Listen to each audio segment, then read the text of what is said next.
اللہ تعالیٰ کے احکام کی ایک آیت جو نہ صرف معذوروں کے حقوق کو بیان کرتی ہے بلکہ معاشرتی حسن سلوک، مہمان نوازی اور تعلقات کی گہرائیوں کو بھی واضح کرتی ہے۔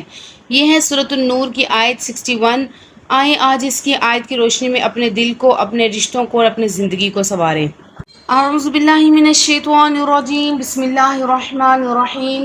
لیس علی الاعمی، نہیں ہے کسی نابینا پر، حرج کوئی گناہ، ولا علی الاعرج، اور نہ کسی لنگڑے پر، حرج کوئی گناہ، ولا علی المریض، اور نہ کسی مریض پر، حرج کوئی گناہ، ولا علی انفسکم، اور نہ خود تم پر، ان تاکلوا، یہ کہ تم کھاؤ، من بیوتکم، اپنے گھروں سے، او بیوت آبائکم، یا اپنے باپوں کے گھروں سے، او بیوت امہاتکم، یا اپنی ماؤں کے گھروں سے، او بیوت اخوانکم، یا اپنے بھائیوں کے گھروں سے، او بیوت اخواتکم، یا اپنی بہنوں کے گھروں سے، او بیوت اعمامکم، یا اپنے تائے چچاؤں کے گھروں سے، او بیوت عماتکم، یا اپنی پھوپھیوں کے گھروں سے، او بیوت اخوالکم، یا اپنے خالو ماماؤں کے گھروں سے، او بیوت خالاتکم، یا اپنے خالاؤں کے گھروں سے، او ما ملکت، یا جس گھر کی تمہارے قبضہ میں ہو، مفاتیحہ، کنجیاں یعنی چابیاں، او صدیقکم، یا اپنے دوست کے گھر سے،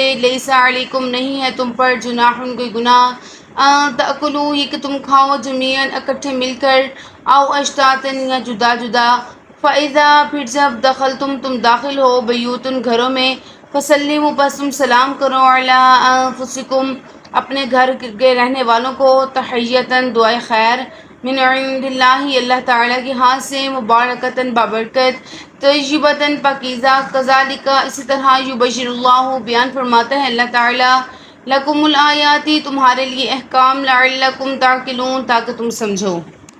سورۃ النور کی آیات 58 اور 59 میں پردے کے احکام، گھروں میں داخلے کے آداب اور پرائیویسی کا تفصیلی ذکر تھا۔ ان آیات میں بچوں، خدام اور بالغوں کے گھروں میں آنے سے پہلے اجازت لینے کی تاکید کی گئی۔ یہ سلسلہ آیت نمبر 61 تک پہنچتا ہے، جہاں اللہ تعالیٰ نے مزید وضاحت کے ساتھ معاشرتی نرمی اور آسانی کو بیان فرمایا، یعنی اگرچہ اجازت ضروری ہے مگر کچھ خاص رشتوں، حالات یا جسمانی مجبوریوں کے تحت نرمی دی گئی ہے۔ اس آیت کا شان نزول یہ ہے کہ حضرت ابن عباس، قتادہ اور اکرمہ رحمہ اللہ سے روایات ملتی ہیں کہ صحابہ کرام رضوان اللہ علیہم اجمعین کو اس بات کا وسوسہ اور ڈر رہتا تھا کہ اگر وہ کسی کے گھر سے کھائیں گے تو کہیں گناہ نہ ہو جائے، حتیٰ کہ اندھے، لنگڑے، بیمار لوگ بھی یہ سوچتے تھے کہ ہم دوسروں کے گھروں سے کھا لیں تو کیا یہ مناسب ہے؟ اسی الجھن کو ختم کرنے کے لیے یہ آیت نازل ہوئی، اور یہ قرآن کا عظیم الشان اصول ہے۔ جہاں حکم دیا جاتا ہے وہاں وضاحت، رعایت اور آسانی بھی دی جاتی ہے۔ اس آیت مبارکہ کا پہلا حصہ ہمیں بتاتا ہے کہ نہ اندھے پر، نہ لنگڑے پر، نہ بیمار پر کوئی گناہ ہے۔ اللہ تعالیٰ نے معذوروں پر کوئی شرعی بوجھ نہیں رکھا، نہ ان پر کسی کے دروازے پر جا کر اجازت لینے کی پابندی، نہ ہی ان پر سماجی تکلفات۔ یہ اسلام کی عظمت ہے کہ وہ ہر انسان کے حالات کو دیکھ کر حکم دیتا ہے۔ لیکن سوچنے کی بات یہ ہے کہ آج ہم معذوروں کو نظر انداز کرتے ہیں، ان کے ساتھ شرم، ترس یا دوری کا رویہ رکھتے ہیں، جبکہ قرآن انہیں عزت دے کر، ان کے لیے نرمی دے کر ہمارے لیے سبق چھوڑ رہا ہے۔ اس کے علاوہ رشتہ داروں کے گھر سے کھانے کی اجازت، اعتماد اور قربت کا اظہار بھی فرمایا کہ نہ تم پر گناہ ہے کہ تم اپنے گھروں یا اپنے باپ، ماؤں، بھائیوں، بہنوں، چچاؤں، پھوپھیوں، ماموں، خالاؤں کے گھروں سے کھاؤ۔ یہ آیت ہمیں ایک گہری معاشرتی حقیقت سکھاتی ہے۔ اسلام صرف عبادتوں کا دین نہیں بلکہ تعلقات کا دین ہے۔ رشتہ داروں کے گھروں سے کھانے کی اجازت ہمیں یہ سمجھاتی ہے کہ اعتماد اور قربت کتنی اہم ہے۔ لیکن آج کے معاشرے میں رشتہ داروں کے ہاں جانا بوجھ سمجھا جاتا ہے۔ لوگ کہتے ہیں پہلے بتا کر آنا، مہمان مت بن جانا۔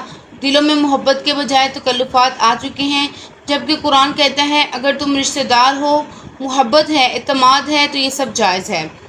دوستوں کا ذکر کر کے ایک حیران کن اور محبت بھرا پیغام دیا کہ یہاں اپنے دوستوں کے گھروں سے بھی کھاؤ۔ یہ قرآن کا واحد مقام ہے جہاں دوستوں کے گھروں سے کھانے کا سیاق میں ذکر ہے۔ اللہ تعالیٰ نے دوستی کو اتنی عزت دی کہ اسے رشتہ داری کے درجہ میں شامل کر دیا۔ لیکن ہم آج کیا کرتے ہیں؟ دوستی صرف فائدے کے لیے ہوتی ہے۔ جب دوستی میں کوئی کام کا نہیں رہا تو دل سے نکال دیتے ہیں، دل بڑا نہیں کرتے۔ لیکن ہمیں قرآن بتاتا ہے دوستی ایک روحانی رشتہ ہے، اس کی بھی عزت ہونی چاہیے۔ کنجی رکھنے والوں کی اجازت بھروسہ اور ذمہ داری کا سبب ہے، یا قرآن مجید کی اس آیت میں ہیں یا جن کے تم مالک ہو کنجیوں کے یعنی چابیوں کے۔ اس کا مطلب ہے ملازم، خادم، خدمت گزار، نگران جو گھروں کی چابیاں رکھتے ہیں وہ بھی اگر ذمہ دار اور قابل اعتماد ہوں تو ان کے لیے بھی سہولت ہے۔ لیکن آج ہم ملازموں کو شک کی نظر سے دیکھتے ہیں، لیکن قرآن ہمیں سکھاتا ہے کہ اگر کوئی امانت دار ہے تو اسے شک کی نگاہ سے مت دیکھو۔ اب میں آپ کو ایک آج کے دور کا واقعہ سناتی ہوں جو اس آیت کے مفہوم کو زندہ کرتی ہے۔ ایک بچہ یتیم ہو گیا، ماں اکیلی تھی اور محلے میں کوئی قریبی رشتہ دار نہ تھا۔ ایک دن وہ بچہ کسی پڑوسی کے گھر کھانے کی خوشبو سونگھ کر دروازے کے قریب جا بیٹھا تو مالک مکان نے دروازہ کھول کر جھڑک دیا، یہ کوئی خیرات کا گھر نہیں۔ بچہ روتا ہوا اپنی ماں کے پاس گیا اور کہا، اماں اگر ہمارے کوئی چچا، ماموں یا دوست ہوتے تو شاید ہم بھی بغیر شرمندگی کے کسی کے گھر سے کھا سکتے۔ ماں نے صرف ایک جملہ کہا، بیٹا اگر لوگوں کو قرآن کی آیت یاد ہوتی تو آج تم بھوکے نہ ہوتے۔ یعنی یہ آیت 61 ہے جو ہمیں سکھاتی ہے کہ رشتے نبھاؤ، دوستی کا حق ادا کرو، مجبوروں، کمزوروں اور عزیزوں کے لیے اپنے دل اور دروازے کھلے رکھو۔ نیز اسلام رشتے توڑنے نہیں بلکہ جوڑنے کا دین ہے اور معاشرتی آسانی، قربت، مہمان نوازی، بھروسہ قرآن کی تعلیم ہے۔ معذوروں، دوستوں اور رشتہ داروں سب کے لیے دل بڑا کرو۔ دین صرف نماز اور روزہ نہیں بلکہ رشتہ داری، مہربانی اور سادگی بھی ہے، اور یہ آیت ہمیں دل کی صفائی، اعتماد کی بحالی اور محبت کے رشتے سکھاتی ہے۔ اگر آپ چاہتے ہیں کہ ہماری سوسائٹی میں قرآن کی روشنی پھیلے تو اس ویڈیو کو دل سے شیئر کریں تاکہ یہ خوبصورت پیغام ہر دل تک پہنچے۔ ویڈیو کو لائک کریں، چینل کو سبسکرائب کریں اور کمنٹ کر کے بتائیں آپ کو اس آیت کا کون سا پہلو سب سے زیادہ خوبصورت لگا۔ اسی کے ساتھ آپ سے اجازت چاہتی ہوں، اپنی دعاؤں میں یاد رکھیے گا۔ السلام علیکم ورحمۃ اللہ وبرکاتہ۔